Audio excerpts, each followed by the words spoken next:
চিকিৎসা পদ্ধতির বিষয়টি মাল্টিপল মায়োলোমার ক্ষেত্রে কেমন? চিকিৎসা পদ্ধতির মধ্যে আমাদের supportive and specific treatment. Supportive ট্রিটমেন্টের মধ্যে যখন আমরা দেখি যে পেশেন্টের হিমোগ্লোবিন কমে যাচ্ছে বা প্লেটলেট কমে যাচ্ছে, তখন আমরা পেশেন্টকে ওই ধরনের কম্পোনেন্ট থেরাপি দিয়ে থাকি। আর যে রিকারেন্ট ইনফেকশন প্রিভেন্ট করার জন্য অ্যান্টিবায়োটিক দেই, আবার অনেক সময় ইমিউনোগ্লোবুলিন দেওয়া হয়ে থাকে।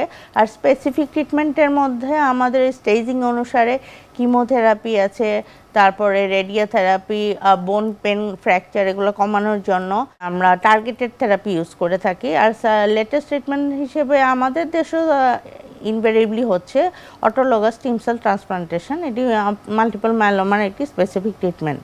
কোন পদ্ধতি আসলে বেশি জনপ্রিয় বা সুরক্ষার বিষয়টি যদি বলি, কোন পদ্ধতির মাধ্যমে নিশ্চিত করা সম্ভব হয়? এখন সুরক্ষার জন্য বা স্পেসিফিক ট্রিটমেন্টের মধ্যে হলো টার্গেটেড থেরাপি। টার্গেটেড থেরাপি আমাদের দেশে অ্যাভেলেবেল, বিশ্বমানের চিকিৎসা আমাদের দেশেই হয়, যেমন বটিজুমিব দিয়ে আমরা ট্রিটমেন্ট করে থাকি।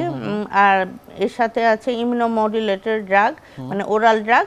এই দুইটা ট্রিটমেন্ট দিলেই হলো পেশেন্ট সুস্থ থাকে।